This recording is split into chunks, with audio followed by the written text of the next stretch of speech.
Hello everyone, আজকের topic liberalism বা উদারনীতিবাদ। তো লিবারালিজম কাকে বলে? Liberalism is a political and moral philosophy based on liberty, consent, the govern and equality before the law. Liberalist spans wide array view depending on their understanding of this principle. তো সাম্য এবং মুক্তি, সাম্য মানে সমানতা, equal liberal, আর মুক্তি মানে নিজস্ব স্বাধীনতা। এই দুটো মূল নীতির ওপর ভিত্তি করে সৃষ্ট এক ধরনের বৈশ্বিক রাজনৈতিক দর্শন, যার নাম হচ্ছে উদারনীতিবাদ বা লিবারালিজম। এদের মূল বক্তব্য এটাই যে এরা বলতে চাইছেন যে রাষ্ট্রের কর্তৃত্ববাদের বিরুদ্ধে ব্যক্তি স্বাধীনতা নীতি প্রতিষ্ঠা করাই হচ্ছে প্রধান। এদের মূল বক্তব্য এটাই।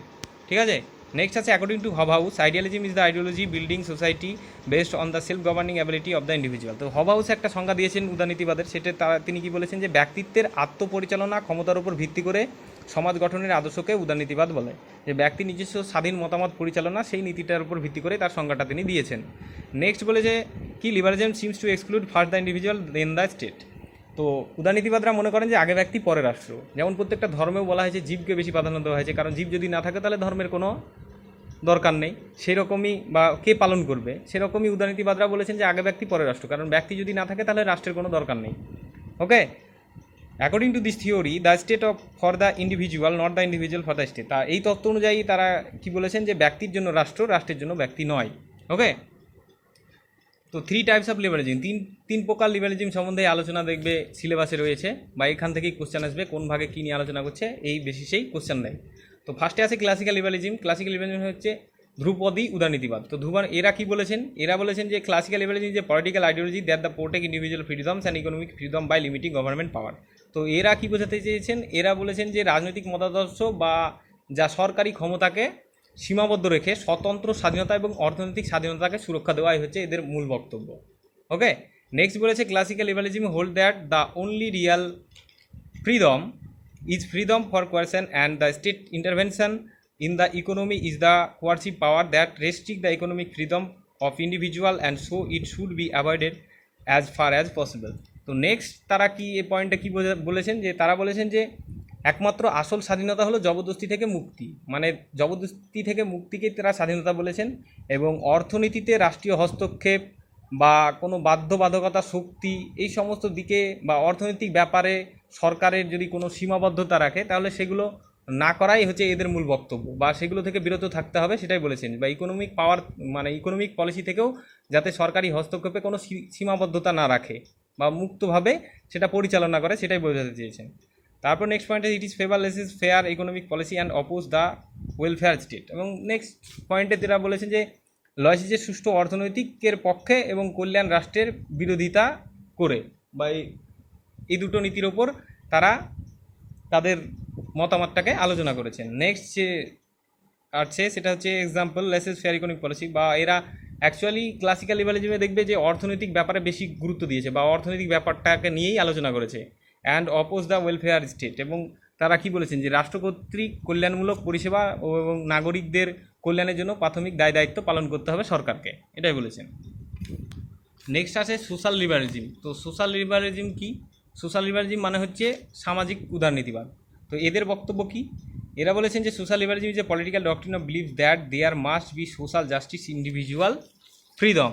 বা এদের বক্তব্য হচ্ছে এটাই যে এরা বোঝাতে চেয়েছেন যে একটি সামাজিক বিচার থাকা দরকার, মানে প্রত্যেকটা ব্যক্তির হচ্ছে নিজস্ব স্বাধীন যে সামাজিক বিচার থাকবে, সেই বিচারে যাতে কোনো রকম সরকার হস্তক্ষেপ না করে, সেটাই বলেছে।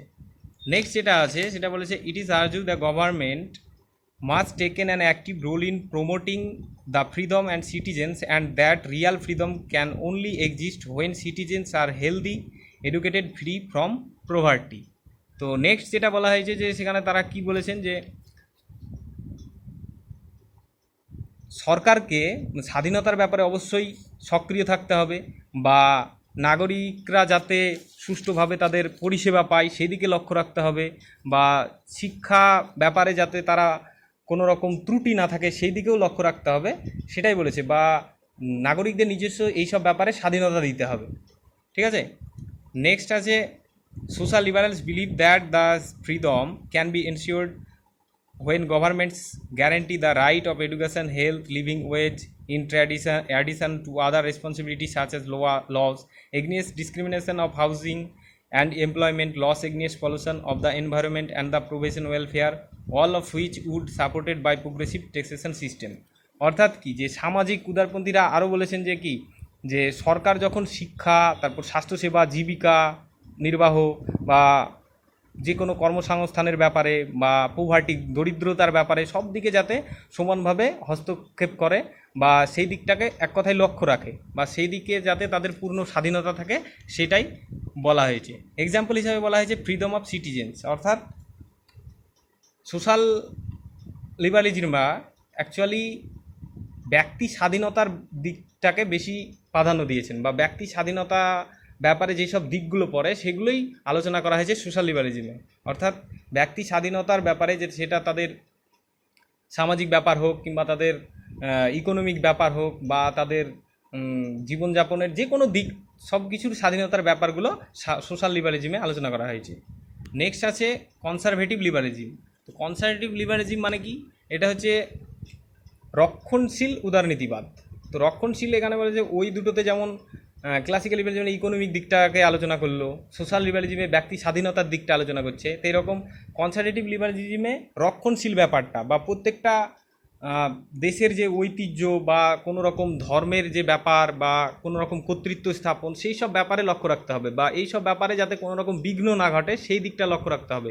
অর্থাৎ রক্ষণশীল ব্যাপারটা, মিলিটারি বেস, এইসব ব্যাপারটায় যেমন বলেছে variant liberalism representing right wing the liberal movement and combine liberal value and policies with stance and conservative. অর্থাৎ কি, যে উদারবাদী আন্দোলনের মানে ডানপন্থী প্রতিনিধিত্বকারী উদারপন্থীর একটি বিকল্প রূপ হচ্ছে কনসারভেটিভ লিবারালিজম।